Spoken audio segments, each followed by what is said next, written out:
Hello, everyone, and welcome. Before we start, I'm going to briefly introduce myself. I'm Yunting Wang and currently a counseling psychologist at National Taiwan Normal University Academy of Preparatory Programs for Overseas Chinese Students. Today's session is called Embracing Adversity with Resilience, with the subtitle How to Stay Strong, Adapt, and Grow in Student Life. Whether you are studying in a new country, balancing multiple deadlines, or facing unexpected changes, challenges are a given in student life. The question is not how to avoid them, but how to face them in a way that helps you stay steady, adapt, and even grow. So, over the next hour and a half, we will explore what resilience really is, clear up some myths, and then most importantly, we will walk through practical tools that you can start using right away to navigate both the bumps and the big shifts in life. To make it easier to follow, let me show you the roadmap for today's session.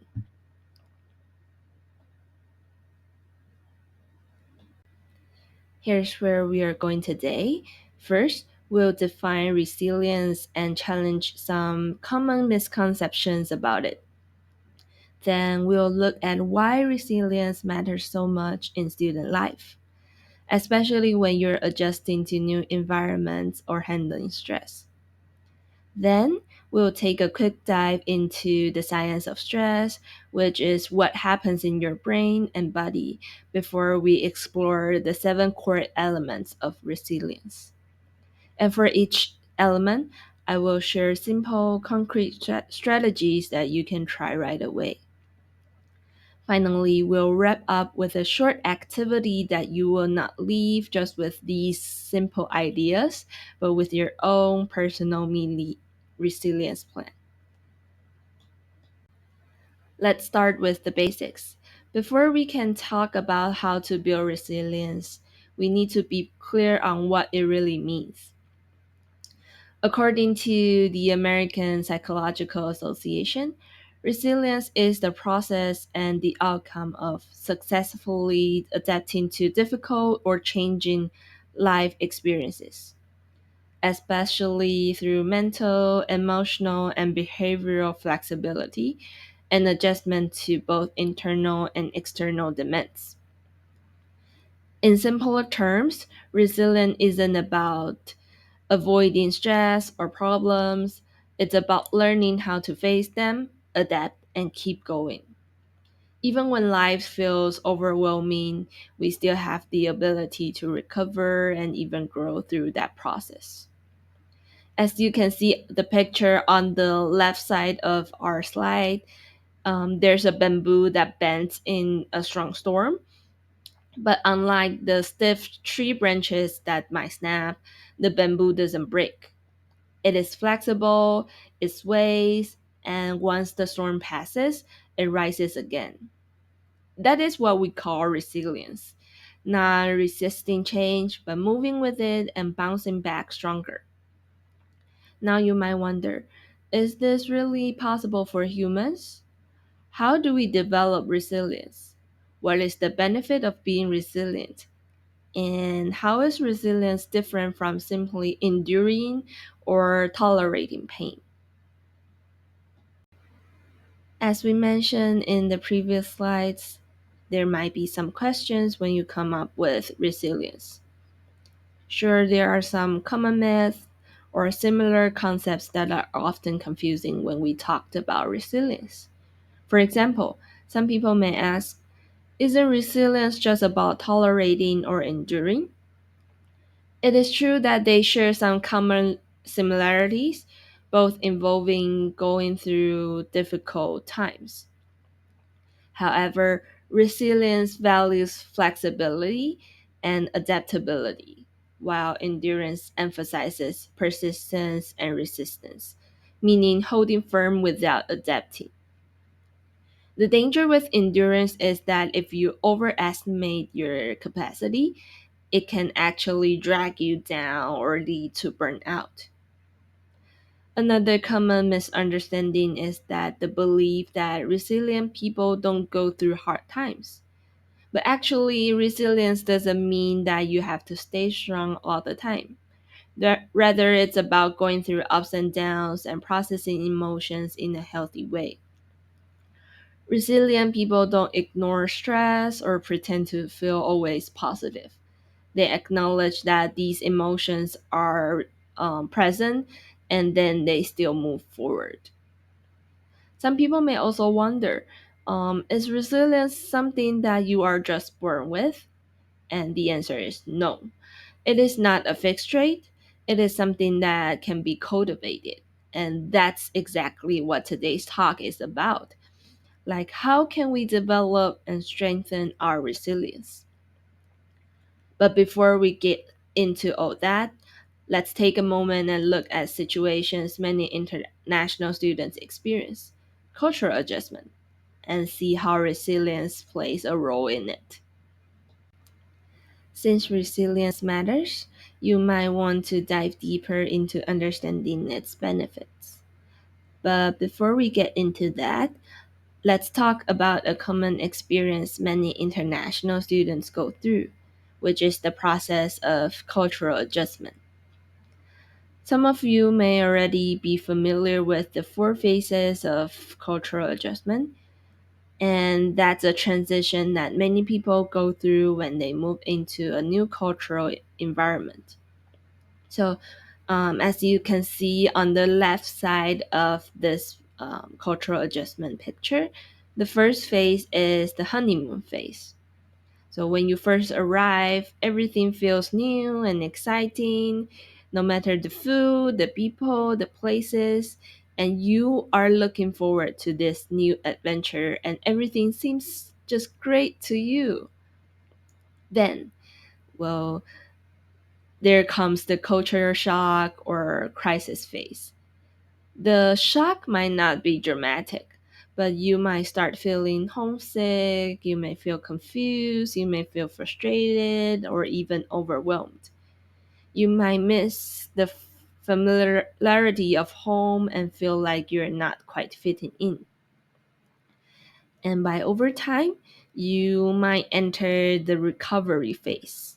You start to figure things out, you find your own rhythm, you learn what works for you, and then slowly start feeling more in control. Finally, on the right side of this picture, you will see there's the adjustment phase. This is when you feel more comfortable and confident navigating the new culture. You're not just surviving, you are building your own version of life abroad. Of course, not everyone experiences all four stages in the same way. You might skip a phase, you might go back and forth between them, or go through them at a different pace. But it's important to know this adjustment process can be challenging, and feeling stuck or frustrated is that's totally normal. So, there's a question for you.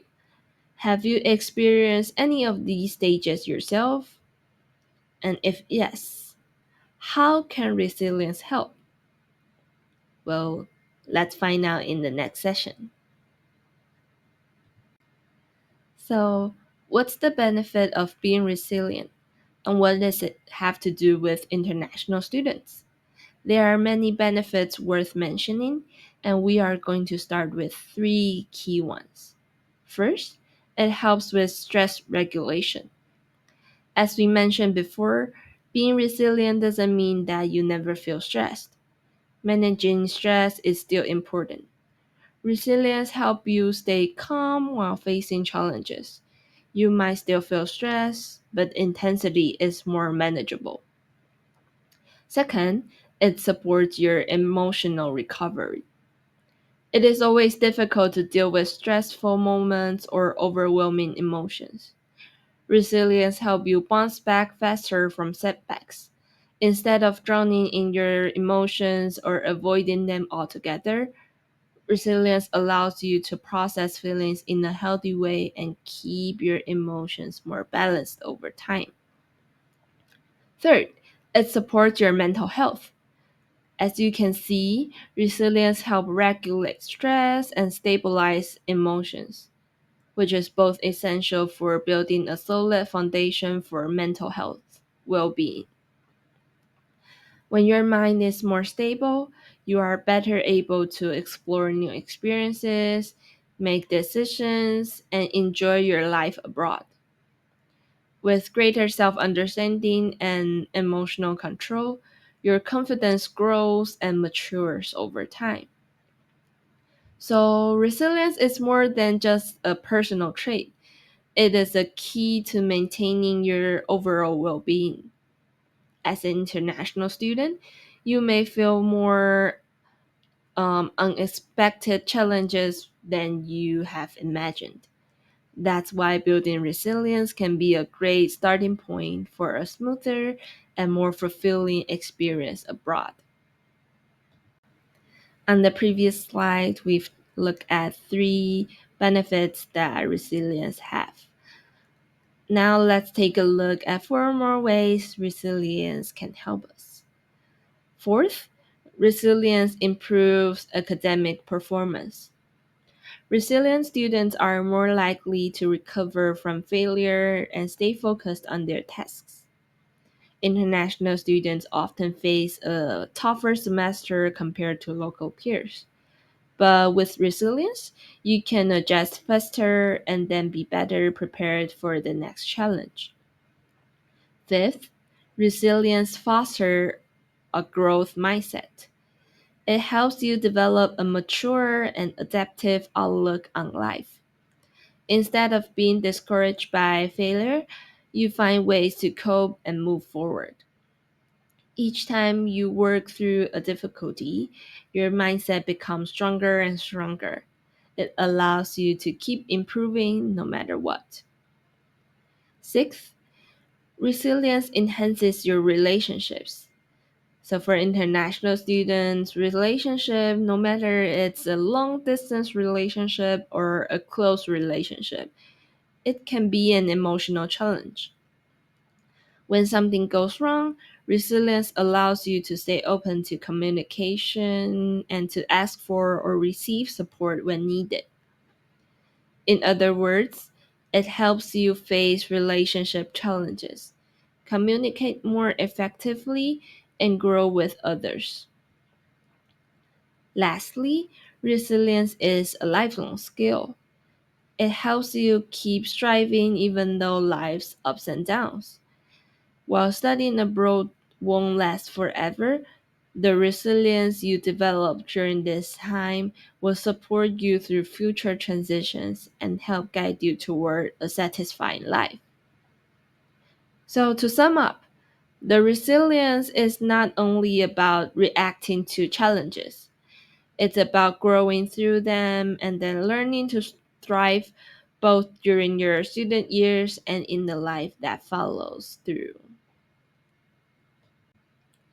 Now that we've explored why resilience matters, it's important to understand what we are actually against, which is stress. To kick things off, let's watch a short but powerful TED Talk that explains how stress affects our brain. After the video, we will go over the different types of stress, how it impacts both the brain and body, and most importantly, how resilience helps us manage and recover from it.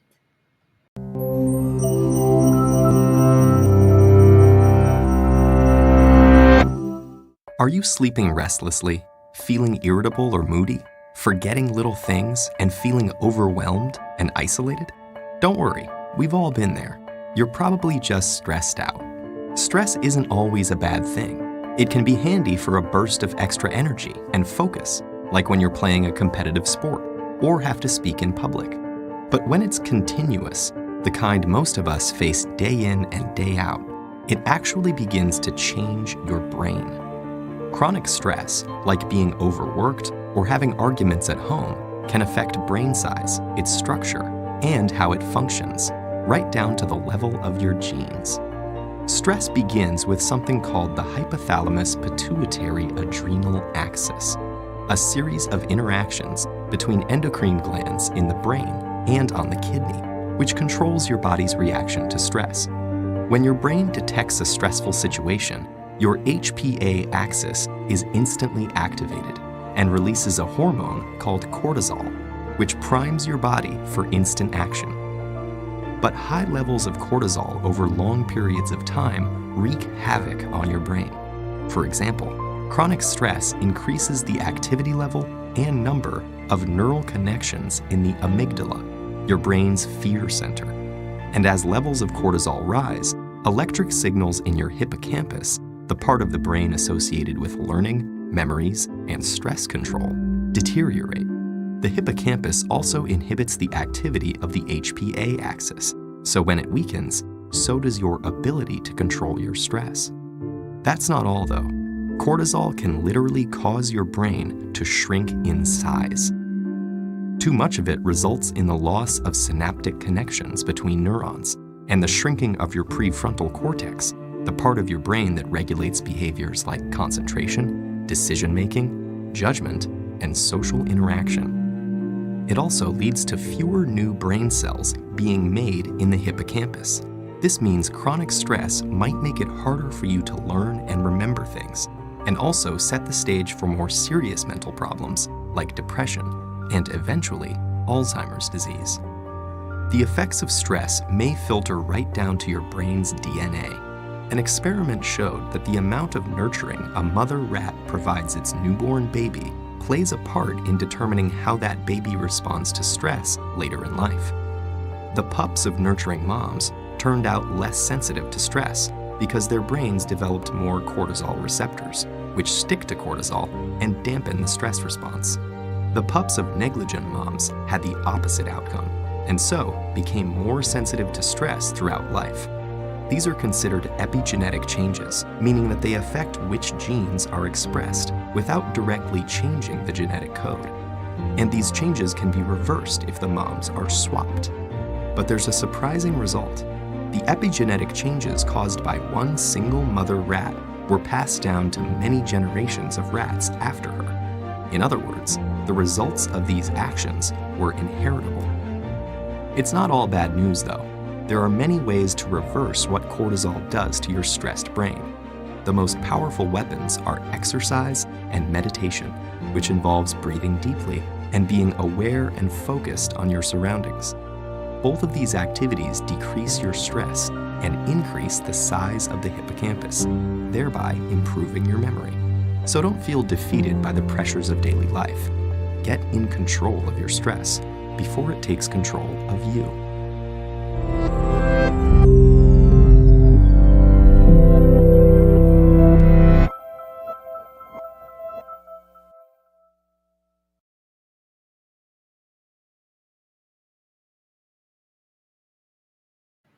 The video we just watched shows how our body reacts to stress, but as mentioned, stress isn't always a bad thing.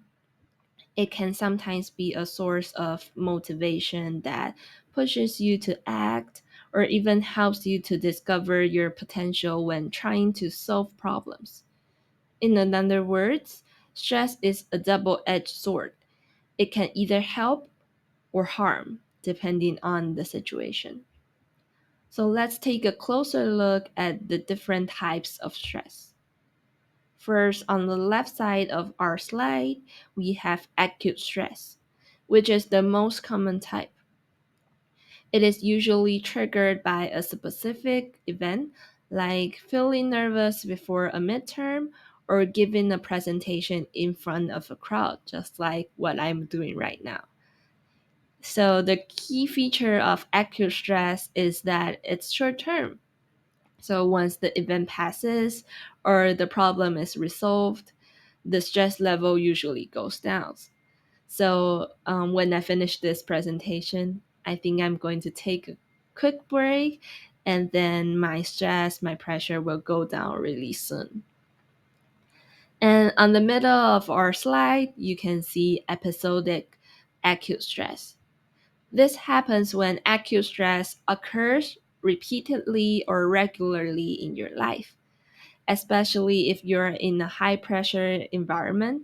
For example, if you often fall behind on tasks and feel like you are always racing against deadlines, this kind of ongoing pressure can wear you down. And over time, if it is not managed, it may develop into something more serious, which is on the right side of the slide, you can see the chronic stress. So lastly, chronic stress, which is the most concerning type. It is caused by long-term ongoing issues that don't have a clear solution in the moment. You might feel constantly overwhelmed or stuck. For example, maybe dealing with financial struggles or unresolved family conflict that can result in this kind of persistent stress. Understanding these different types of stress help you recognize that you are experiencing something, whether it's short term or whether it's something that you need more attention of. If you notice signs of chronic stress, it might be a good time to reach out for help and talk to someone that you trust. As we mentioned earlier, chronic stress can lead to serious consequences. But how exactly does it affect our brain and body? Well, let's start with the brain. When stress becomes long term, it can enlarge the amygdala, the part of the brain responsible for processing emotions, especially fear and anxiety. An enlarged amygdala heightens emotional reactivity, making you more likely to feel anxious, overwhelmed, or on edge even in less stressful situations. Chronic stress can also shrink the hippocampus, which it plays a key role in learning and memory. This small yet vital structure helps with forming both short and long-term memories. So when its size is reduced, it becomes harder to retain new information or recall the things that you have already learned, which can affect your academic performance and daily functioning.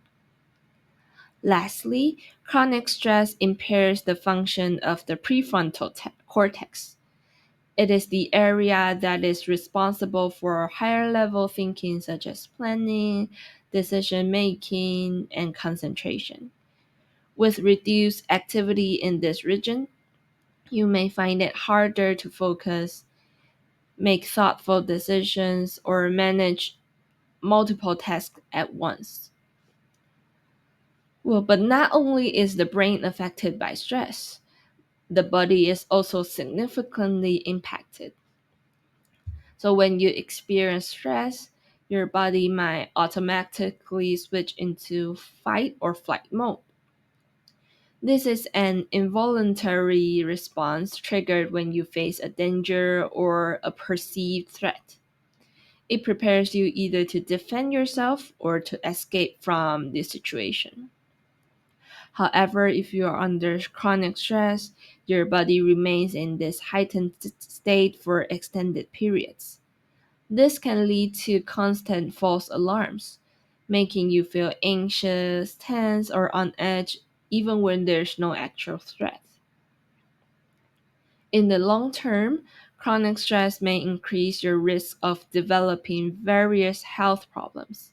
For example, it can raise your chances of cardiovascular issues such as high blood pressure. It may also lead to digestive problems like ulcers or irritable bowel syndromes. Furthermore, chronic stress can suppress your immune system, making you more vulnerable to illnesses. So, in short, chronic stress can harm both your brain and your body, and if it's left unmanaged, it can affect your overall well being before you even realize it. As we've seen in the previous slides, chronic stress can have a significant impact on our well being. And that's why it's important to know how we can protect ourselves from falling into a harmful state. and how resilience can help us manage stress more effectively. First, resilience helps regulate emotional responses. It keeps the amygdala less reactive, which means you're more likely to respond to stress in a calm and rational way. Instead of panicking or being overwhelmed by false alarms, you are able to stay grounded during difficult situations. Second, resilience helps maintain brain function. It supports cognitive flexibility and protects the prefrontal cortex, the part of your brain responsible for focus, planning, and problem solving. This lowers the risk of mental fatigue or cognitive shutdown when facing chronic stress.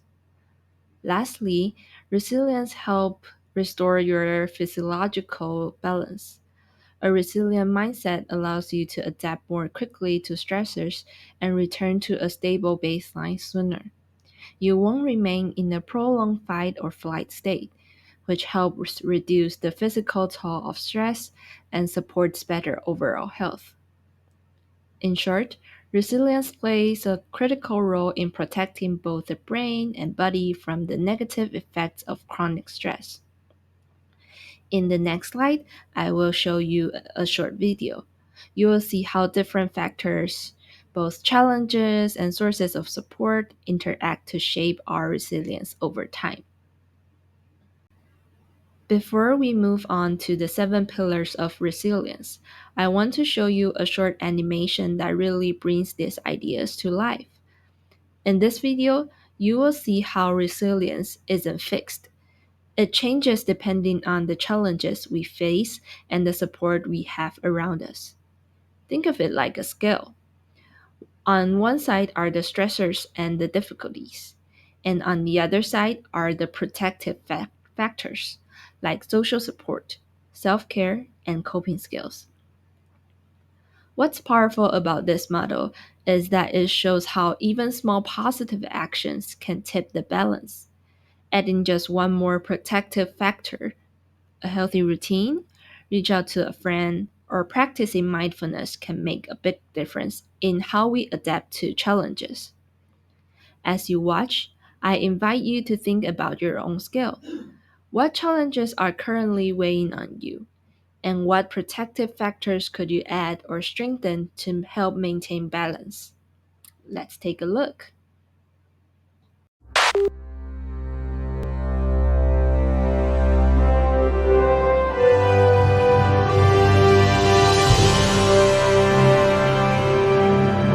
Brains.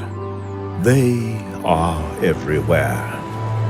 In the world's gentlest places and its harshest. In this unforgiving environment, some brains exhibit troubling signs: addiction, illness, depression, social disorder. Yet others thrive. Why have some brains developed the ability to cope in harsh conditions while others struggle?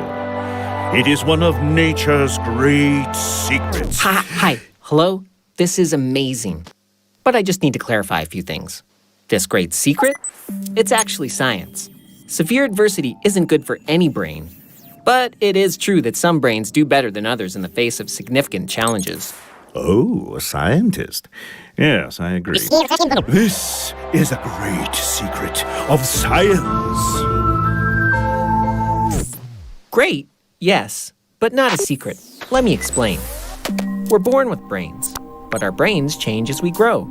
They develop based on experiences we have, and different brains respond to experiences in different ways. Okay, thanks. I'll let you get back to it. Indeed. Some brains show robustity and strongitude, while others... Sorry, we scientists use the word resilience. Some brains are more resilient than others. Yes, resiliences. Resilience? Resilience. Revenge of the cortex. Resilience is a result of the interplay between genes and life experiences. It's a brain's ability to maintain good functioning under adversity. Resilience makes us invincible. Nothing makes us invincible. What resilience does is to give less leverage to negative factors in our lives and tip the balance in favor of positive outcomes. Resilience, fate's legendary prize. Whoa, no! Some people are born with more resilience than others, but resilience can also be built over time. It's a big project involving parents, caregivers, teachers, Kith, kin, karaoke comrades, soccer coaches, counselors, pastry chefs, associate producers, even millennials. Like a barn raising in times of old. Yeah. In fact, we scientists believe strong brain architecture is the foundation for resilience. And, look over there. Oh, yes. A young brain returns after months of isolation and adversity. No words can describe what this poor brain has suffered. There are words that describe it. We scientists call it toxic stress. Toxic stress lies in wait. No. Stress happens inside the body. It's the fight or flight system kicking in. But if stress hormones are elevated too high and for too long, it can have negative effects on the brain and body. Stress, a nasty poison. Not all stress, just toxic stress. With the right supports, we can make severe stress tolerable, which means it won't do lasting damage.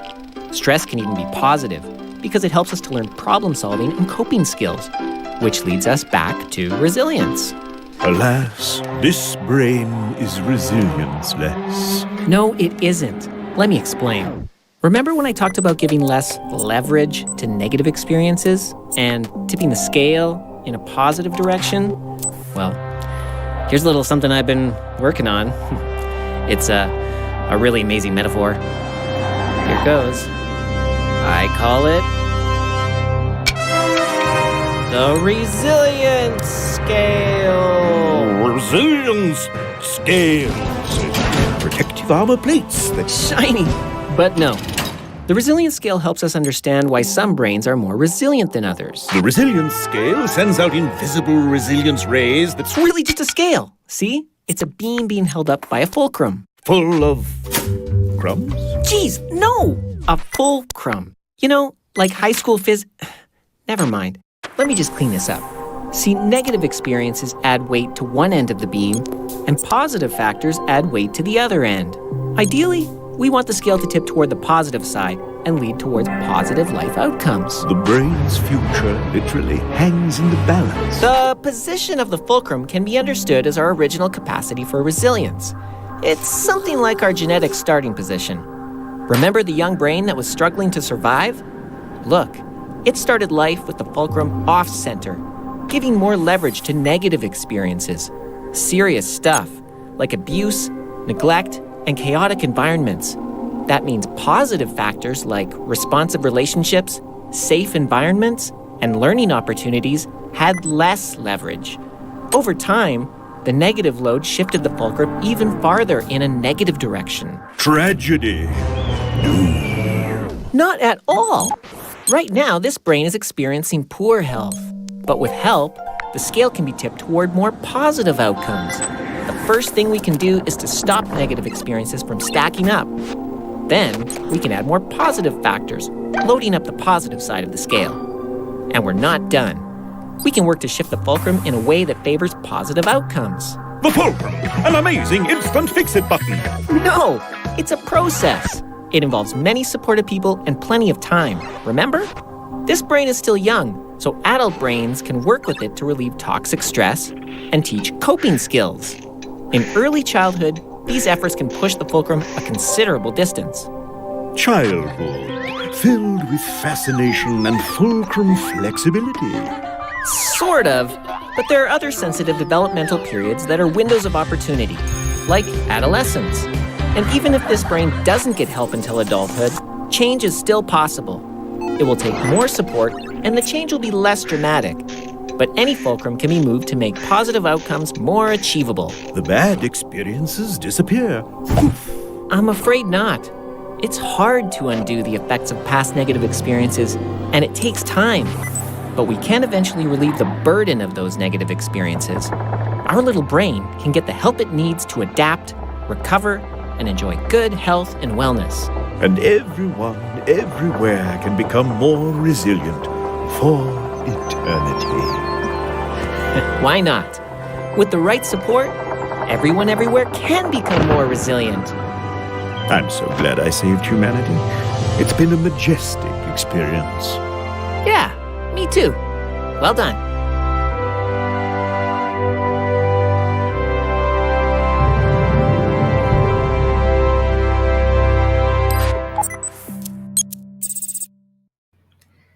As you saw in the video, resilience is about tipping the balance in your favor, adding skills, relationships, and resources that help you cope and recover. To make this more practical, we'll explore 7 core pillars of resilience. Each pillar represents an area you can develop, so that even when stress is high, you have more ways to adapt and stay strong. There are many theories out there, but I've chosen 7 of the most common and essential elements to share with you. The 7 pillars can be grouped into 3 main categories, which is inner strength, adaptability, and external resources. Inner strength includes optimism, self-awareness, and self-regulation. Adaptability includes mental agility and strength of character. External resources includes connection and purpose. In the next few slides, we will take a closer look at each of these elements and see whether there are any you already have or are in the process of developing it. Let's begin with inner strength. If you have certain traits in this category, you might have a better chance of being resilient. First of all, optimism can be very helpful. Optimistic people often view situations from a relatively positive perspective. They focus on what they can control and reshape their thinking patterns accordingly. At the same time, they remain realistic without losing hope. For example, when some people might think failing a test is complete disaster, optimistic individuals may see it as another opportunity to relearn the material. They may still feel frustrated about retaking the test, but they won't label it as a failure. Instead, they see it as a second chance and actively look for practical ways to overcome the challenge. Secondly, self-awareness is critical. This means having a clear understanding of yourself, from recognizing what triggers your emotions to observing how you respond to pressure. Self-aware people are more comfortable facing difficulties because they know what to expect from themselves and they can manage their emotions first. Here's an example. If you know that looming deadlines makes you extremely anxious, you might plan your schedule to complete the tasks well before the due date. This helps avoid last-minute panic and potential mental breakdowns. Thirdly, self-regulation that plays a key role in resilience. With self-regulation, you can stay calm under pressure, making decisions based on reason rather than impulse or raw emotion. Take the example of considering whether to study abroad. The process often involves many big decisions, and leaving these big decisions unresolved for too long can become a source of stress. If you make a rushed decision under pressure, you may regret it later and face even more challenges. But if you can regulate your emotions, acknowledging your feelings when remaining composed, you are more likely to make thoughtful choices and set yourself up for a better outcome. So, all in all, these 3 elements form the foundation of inner strength. Possessing even one of these traits brings you one step closer to resilience. And as we move on, you will see how these connect with other resilience skills that helps you adapt and thrive in different situations.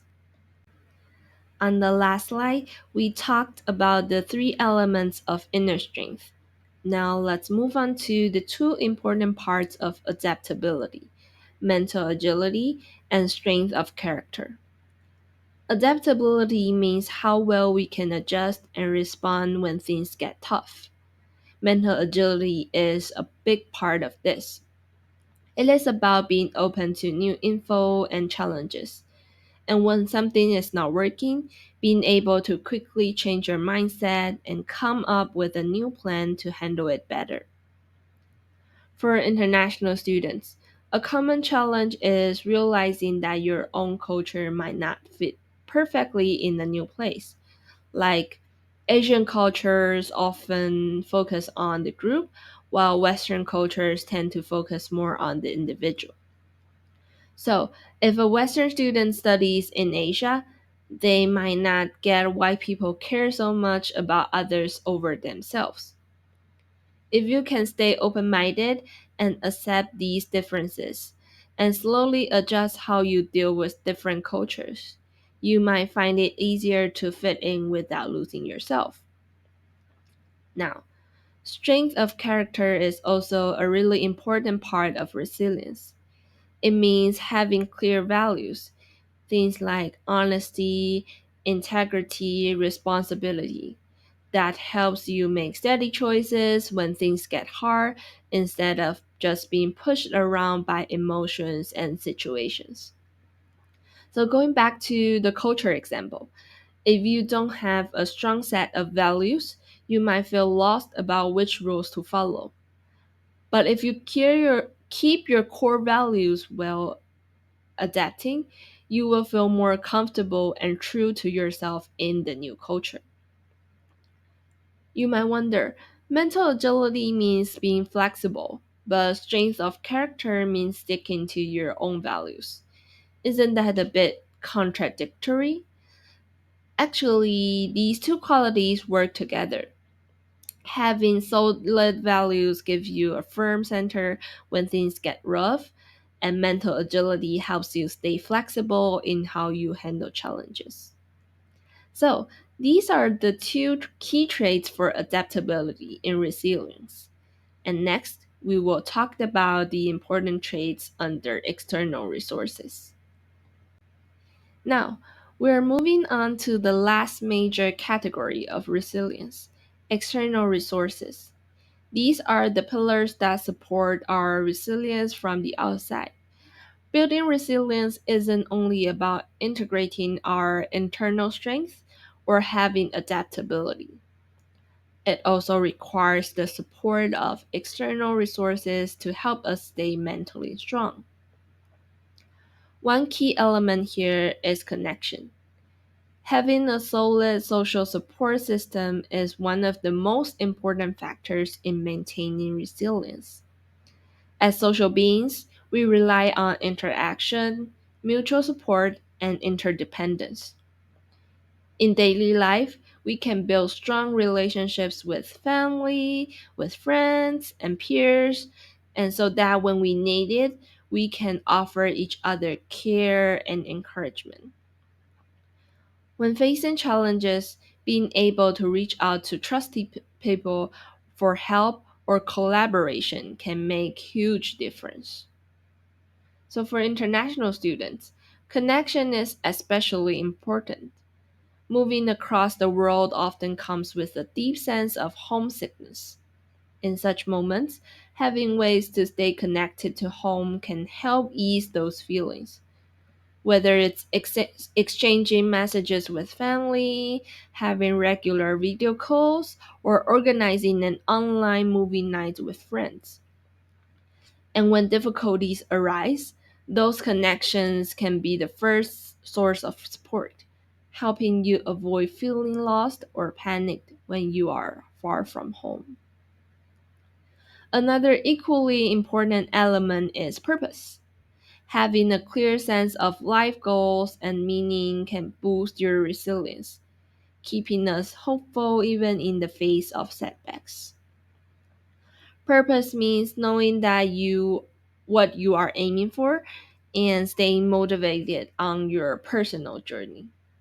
Of course, the road to pursuing your goals won't always be smooth, but when things get tough, purpose reminds you why you are working so hard and helps you avoid slipping into self doubt or hopelessness.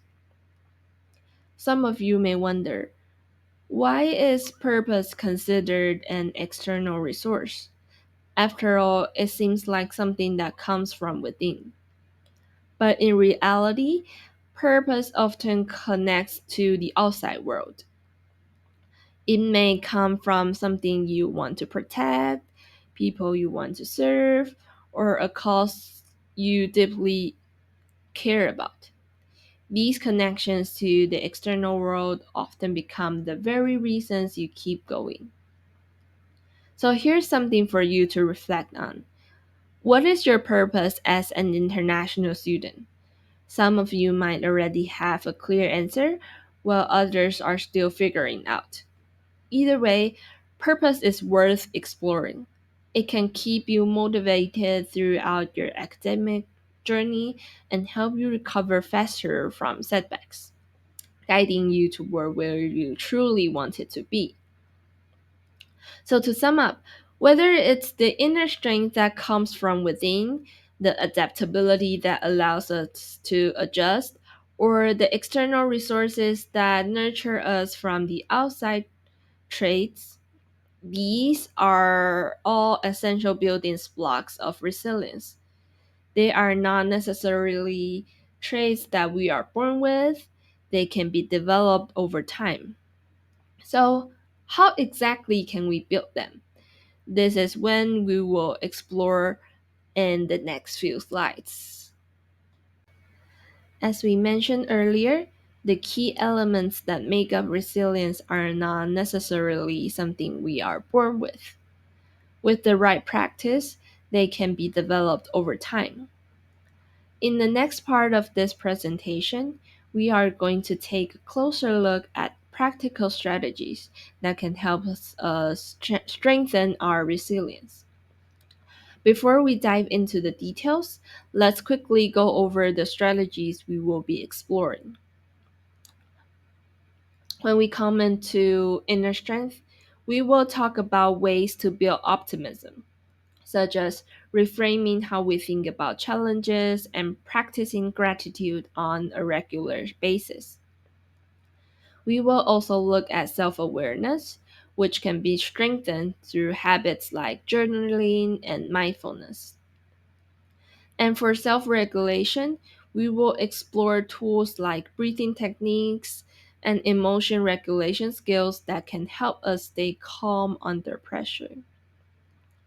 For adaptability, we will look at how mental agility can be developed by practicing perspective taking and doing problem solving exercises. We will also cover the strength of character, which can grow when we clarify our values and make consistent ethical decisions. Finally, for external resources, we will focus on connection, how to build a strong social support network and improve our listening skills. And we will look at purpose, how to set meaningful goals and engaging in volunteer work can help us stay motivated and grounded even during tough times. Of course, practicing these strategies is no easy task. As the saying goes, Rome wasn't built in a day. But if you are willing to start small and take consistent steps, you will gradually be able to build your own resilience. And by the end of our session, we will also do a quick self check, looking at the traits you already have and identifying areas you might want to strengthen. As we mentioned earlier, optimism is a key element in building resilience. You might wonder, can optimism really be cultivated? The answer is yes. Everyone has their own way of looking at things. Some tend to focus on the positive first, others might lean toward to the negative, but the way we think can definitely be changed. It's like the two sides of the same coin. Different perspectives lead to different thoughts. One strategy to help develop a more positive, optimistic attitude is cognitive reframing. This means learning to identify the negative or unhelpful thinking patterns you often have, challenge them, and then replace them with a more balanced, realistic, or positive thoughts. Honestly, this isn't easy because these thinking habits have been running automatically for years. But with practice, we can start by simply recognizing our usual thought patterns and gradually shift them. For example, as an international student, a common negative thought might be, my language skills aren't good enough to communicate effectively, so I always feel anxious in interactions and it feels like everything is going wrong. Practicing cognitive reframing means first noticing these negative thoughts and then asking yourself questions like, is this thought really accurate? What evidence do I have? Am I thinking in black or white terms? If you realize those worries aren't totally reasonable, like, does speaking imperfectly really mean I can't communicate?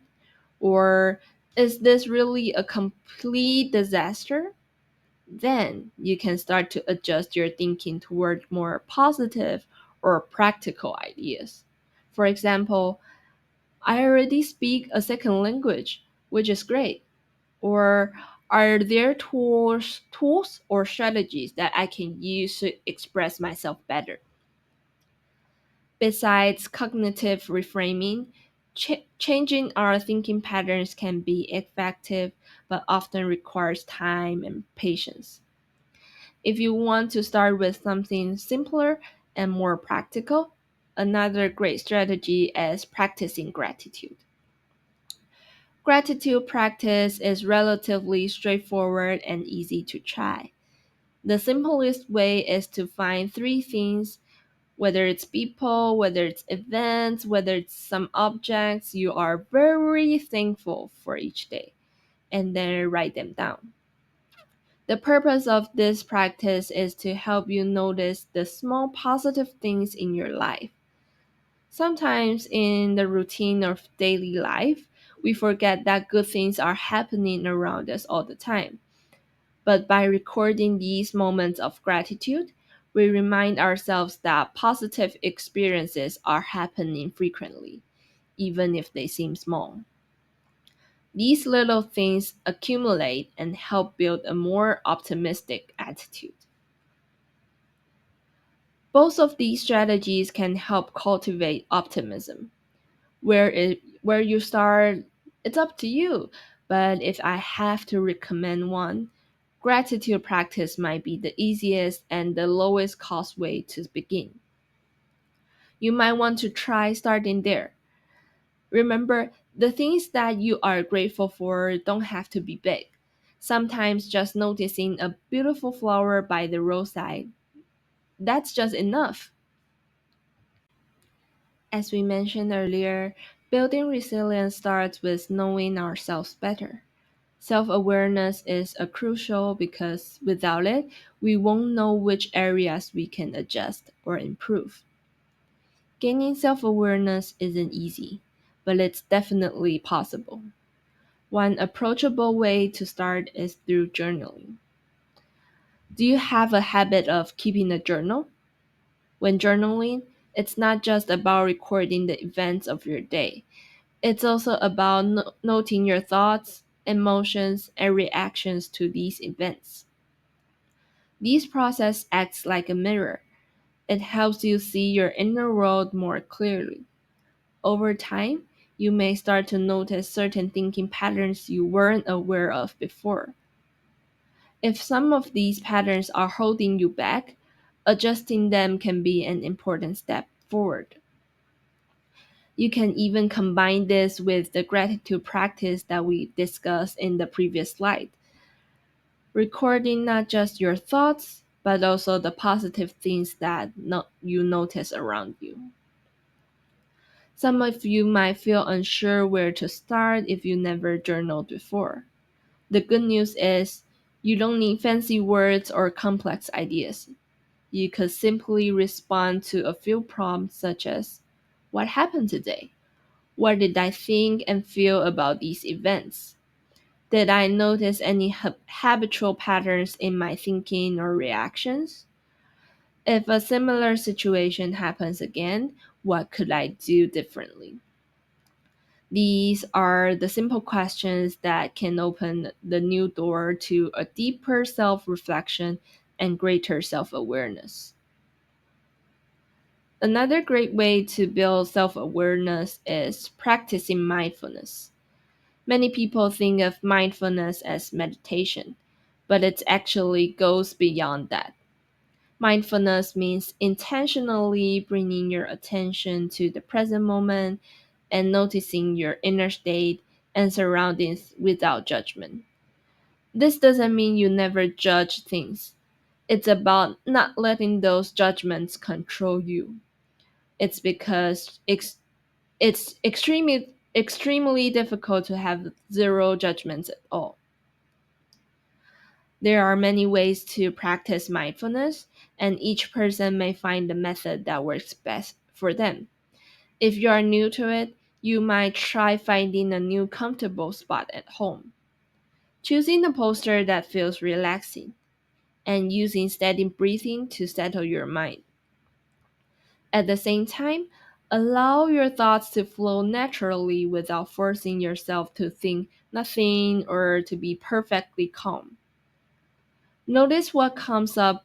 Perhaps it's a tension in certain parts of your body, which can be a reminder of your hard work over the week, or emotions you've been carrying through the day. So, mindfulness is about allowing these experiences to exist, giving yourself the space to process them instead of immediately pushing them away. Ultimately, both journaling and mindfulness are about knowing yourself better and accepting yourself more.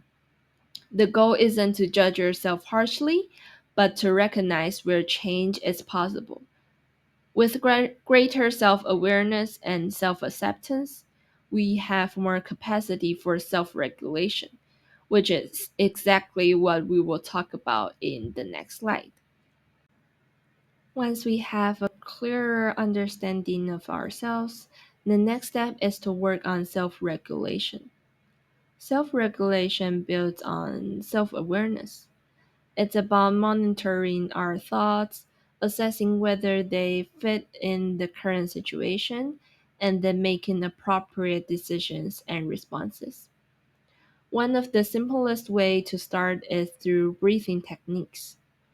Breathing techniques aren't just about inhaling and exhaling. The idea is to use steady, intentional breathing to influence the brain and autonomic nervous system, helping the body to relax, and this can be very useful in daily life, during high stress or anxious moments, and even for easing insomnia. There are many different breathing techniques, such as the B breath, abdominal breathing, and the 4-7-8 method. Today, we can try the 4-7-8 method together. And since we are in the very second half of the talk, it's a great time to have a short practice session. I will do the instructions first, and then you can simply follow my instructions. Here's how it works. Find a comfortable position, sitting or lying down with your back straight. Gently place your tongue on the roof of your mouth, just behind your front teeth.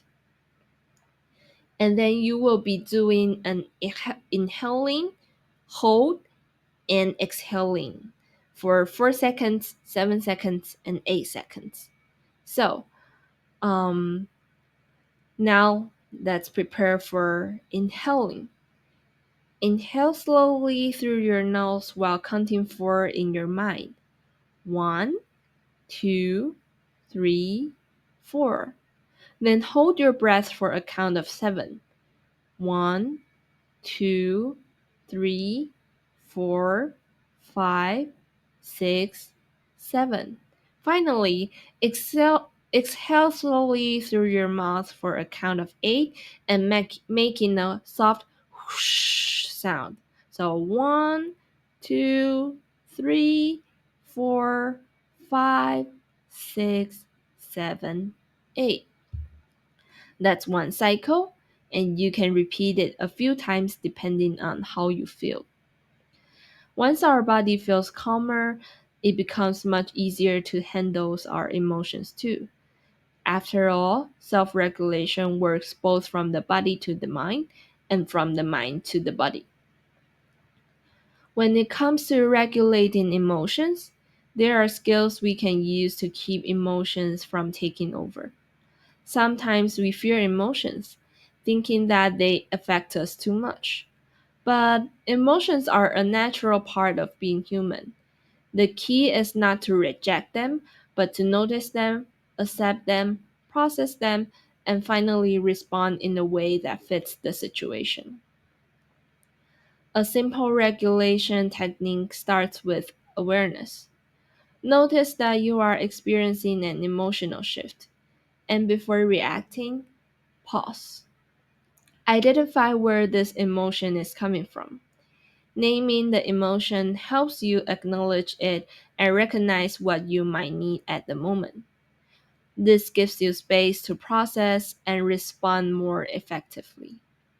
For example, when facing something frustrating, you might feel impatient and react impulsively. But if you notice the rising agitation and make a pause, you could ask, "What's making me feel this way? Is there room for a different outcome?" You might realize that you need support from others or that you're simply trying to do your best. By recognizing your emotions, you are more likely to choose a response that addresses your needs without letting the emotion escalate.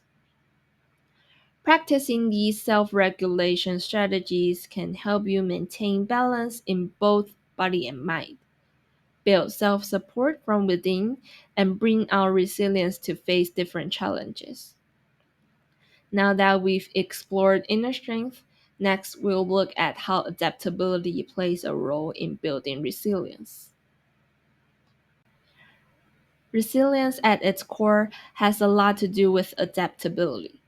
When facing challenges, it's not only about having inner strength, but also about being able to quickly find alternative approaches and make timely adjustments. A key player in this process is mental agility, and yes, it can be trained. One way to do this is through perspective shift practice. Similar to some strategies we've covered earlier, the first step is to notice your own thoughts. But instead of getting stuck in your usual patterns, you intentionally try to imagine about how someone else might think or respond in the same situation. This shift in perspective can open the door to new possibilities. For example, when you feel unproductive and start criticizing yourself, you might pause and ask, if someone else were looking at my day, what would they notice? Perhaps they point out that you still accomplished something or that your standards might be too high. This reframing can help you break free from emotional loops and find a new starting point. Building on this idea, another way to train mental agility is the what else could work technique.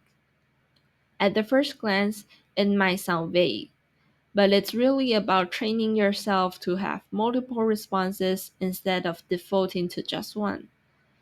When you're under stress, more options mean more flexibility. and less pressure. To practice, pause before reacting, noticing your first instinct, and then challenge yourself to generate at least 3 alternative responses. This keeps your brain from repeating the same automatic pattern and builds a richer mental library you can draw on in the future. Finally, choose the option that best fits the moment. So, whether it's by seeing through someone else's eyes or by expanding your own mental toolkit, the goal is the same: to give yourself more ways to respond to challenges. This flexibility makes it easier to adapt in changing circumstances and sustain your resilience over time. Adaptability isn't just about thinking flexibly, it's also about staying grounded in who you are. That's where strength of characters comes in. When we talk about strengths of character, a big part of it is knowing your core values. Basically, there are the things that matters most to you. When you're clear about them, you have something to hold on to even when life feels chaotic or confusing. And this doesn't mean being rigid. Having strong values gives you an anchor, but you can still be flexible and open to new perspectives. So, how can we actually practice this? Two strategies can help. First is values clarification. This is about noticing what really matters to you. A simple way to practice is to pause and ask yourself, what's the most important to me in this situation? Or if I could only hold on to one principle here, what would it be?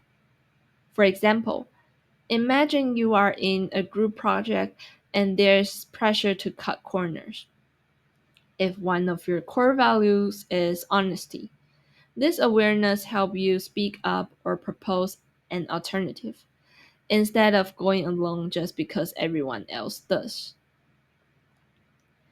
The second strategy is ethical decision making. Once you know your values, this helps you make choices that align with them, even under pressure. A practical approach is to pause before reacting. Consider your options and ask yourself, which choice best reflects what I believe is right? For example, if you witness a friend being treated unfairly, an ethical decision might be to speak up or report the situation, even if it's uncomfortable, because your core value is fairness. At the same time, you remain flexible enough to adapt if circumstances change. By practicing these strategies, you gradually train yourself to respond to challenges with confidence and adaptability.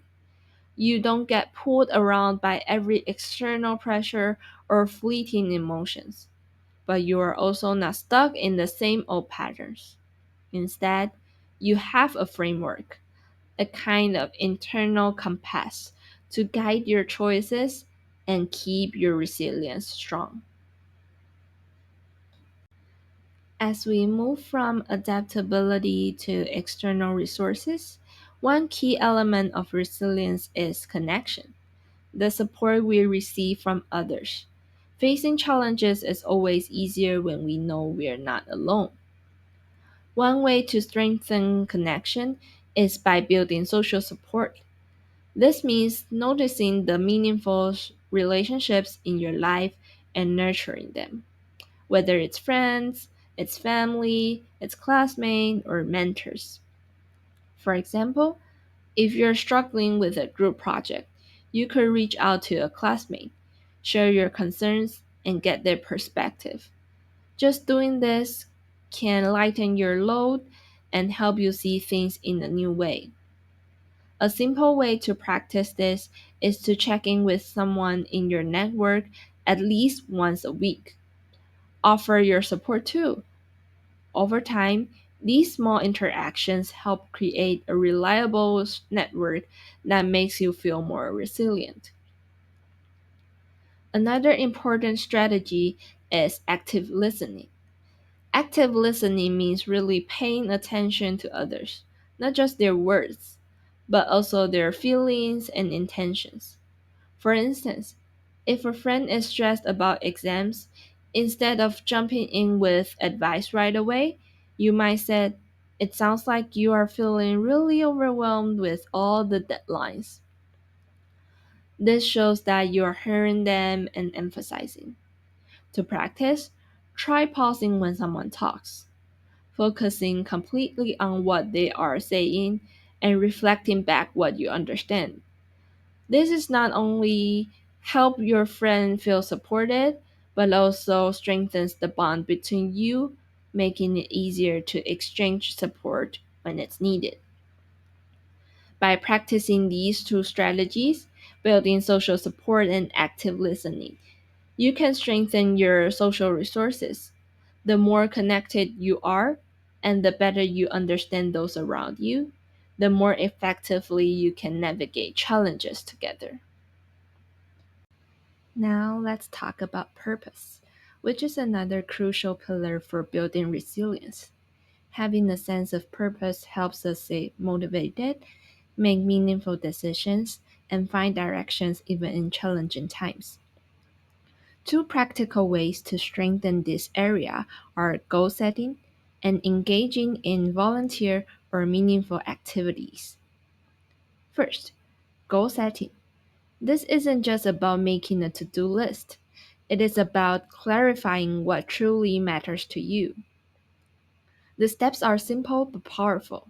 First, you identify your goal, then you break it into actions, and lastly, you take consistent steps. Start by recognizing what's important and meaningful to you. Then divide that goal into smaller, actionable steps so that it doesn't feel overwhelming.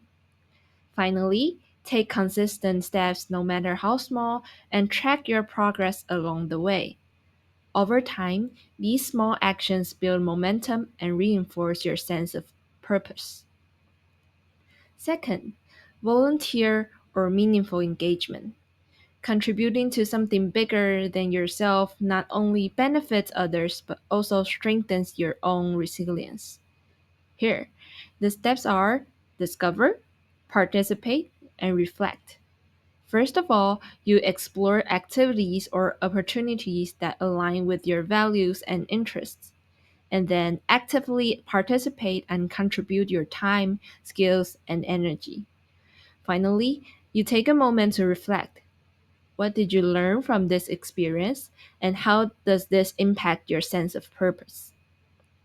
By practicing both goal setting and meaningful engagement, we create a clearer direction for ourselves, reinforce our values, and develop resilience that comes from knowing our actions have significance. So, with purpose, we've now covered all 7 pillars of resilience. To bring it all together, let's do a quick hands on activity, your very own mini resilience plan. Simply follow my instructions as we go along, and please have a piece of paper and pen ready so you can fill out your own plan. You'll see a simple 2 by 3 table on the screen, and you can fill it out as we go. The columns above are resilience element I feel most confident in, resilience element I want to strengthen, and one action I can try immediately. Let me show a quick example so that you know how it works. For the first column, resilience element I feel most confident in, I will put optimism. I usually try to focus on the positive sides of things even when situations get tough.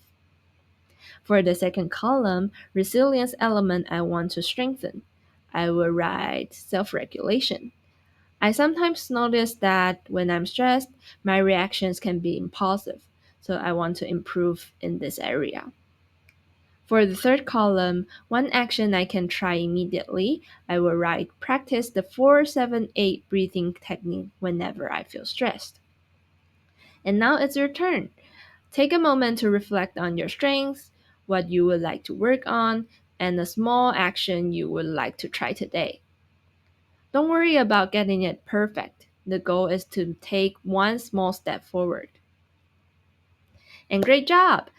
As a next step, let's look at some additional strategies that can complement what we practiced. Consider this is a short wrap up before we finish. Before we watch the video, let's take a moment to frame it. The strategies you will see are meant to complement what we've already practiced. Some might feel familiar. They reinforce the pillars we've explored, like adaptability, connection, or purpose.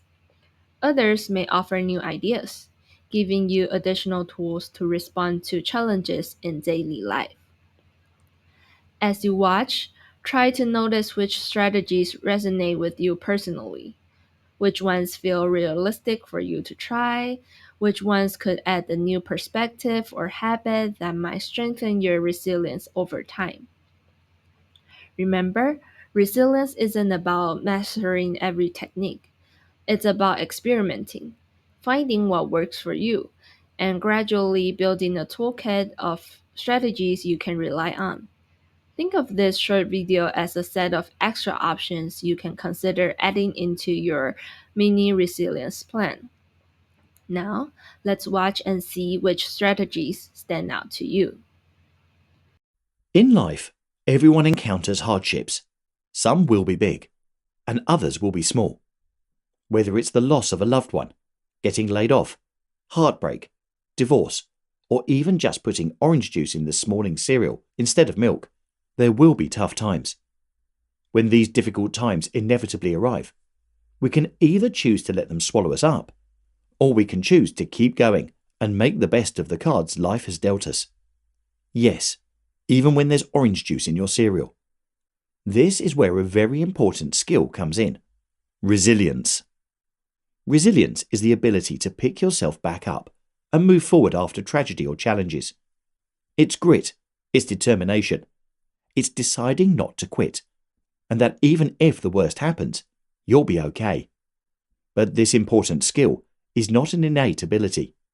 Children are not born resilient, as you could probably tell by their fragility and inability to form a sentence, nor do they naturally become proficient at it as they age. Resilience has to be built and developed over time, which means us adults have to figure out how to get resilient on our own. Luckily, resilience can be developed through mindset shifts, practice, and through healthy habits everyone has the ability to implement. Here are just 10 ways to start building your resilience so you can weather through the hard times life throws your way, orange juice and all. 1. Be proactive. Resilient people are proactive. This means they face their problems head on. They don't let problems fester in the corner, growing larger and larger by the day, until it becomes an uncontrollable infestation. Instead, resilient people take immediate action. The next time you encounter a problem in your life, even a small one, force yourself to be proactive in fixing the problem. Rather than spiraling into a storm of negative thoughts about the situation, focus on taking action. Ask yourself, what can I do right now to minimize the damage or fix the issue? 2. Protect your downtime. Resilient people are well rested. They have the energy necessary to confront their problems. It's very difficult to be proactive about difficult situations when you've been running yourself ragged, fueled by 3 shots of espresso and sporting a pair of bags under your eyes. So practice resilience by simply setting aside time every day for yourself. You can use the time for self-reflection, meditation, or just for some needed TLC. But by protecting your downtime, you'll have the strength and mental preparedness to focus when issues and challenges cross your path. 3. Change your mindset about adversity. One of the biggest fixes you can make in order to build resilience is to stop thinking about adversity as a problem and think about it as a chance for growth. Instead of asking, why is this happening to me? Ask yourself, what can I learn from this? This reframing question is powerful because it distracts you from the pain or frustration of the situation and makes you start looking for an answer to an interesting question. Focusing on how you can grow stronger from a situation is a much more productive use of your brain cells than wallowing in self-pity. 4. Build relationships. Resilient people know they can't do everything by themselves. That's where close friends and family come in. Develop strong, healthy relationships with people you trust, so you have someone to turn to when you need a shoulder to cry on, or a cheerleader to celebrate your successes. So take time out of your day to put yourself out there and work on your relationships. You'll be grateful you did when you encounter challenges down the road. 5. Focus on the present.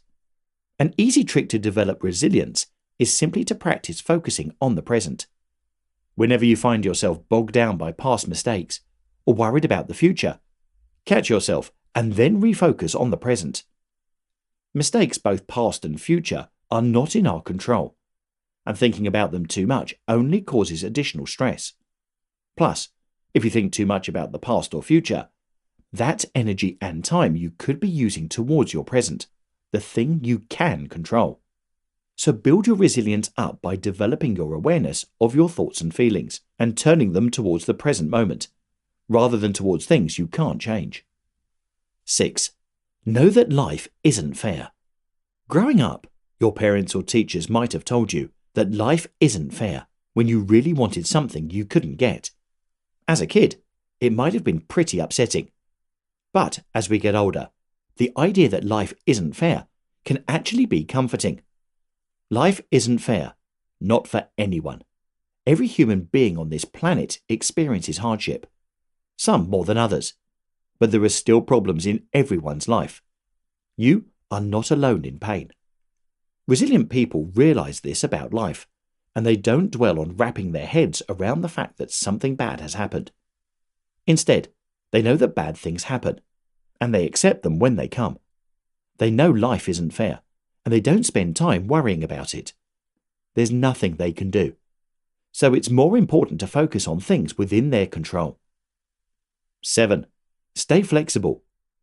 Resilience may bring to mind images of strong, immovable objects, like giant boulders, or a weed growing in a sidewalk crack.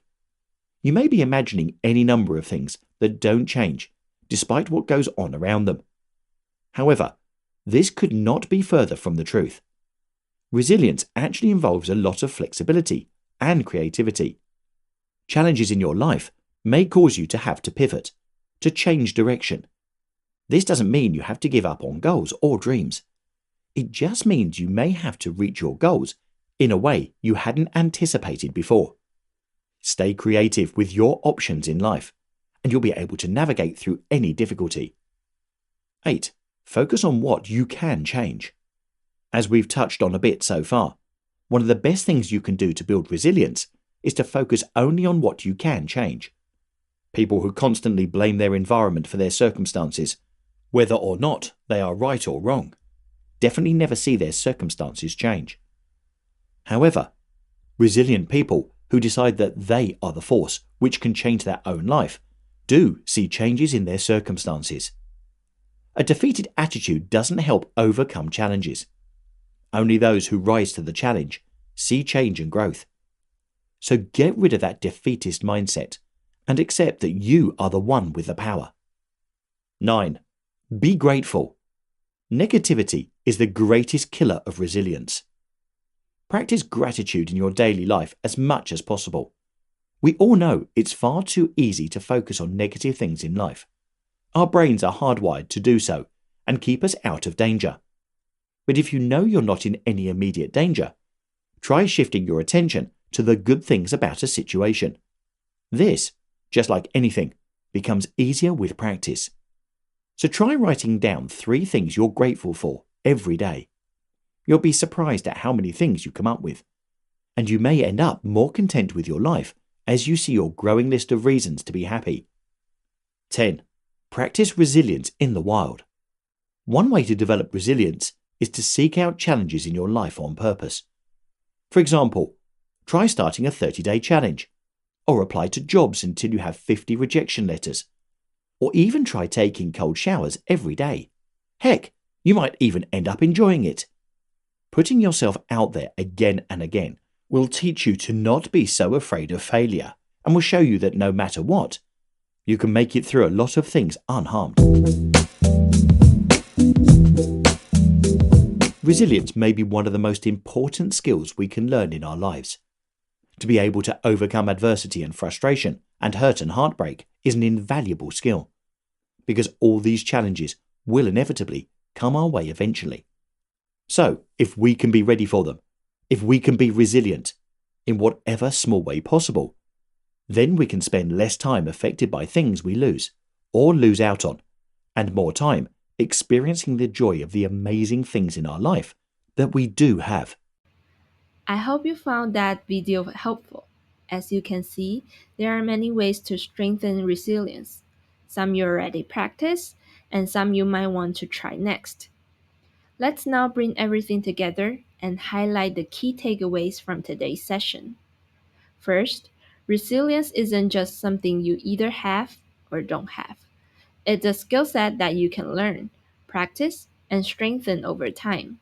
Think of it like a muscle, your resilience muscle. The more you use it, the stronger it gets.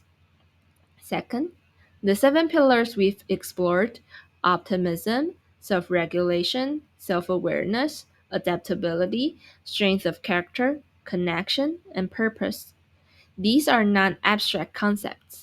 They are a practical toolkit you can draw from whenever life throws you a curveball. Pick the one that feels most relevant to you right now and start there.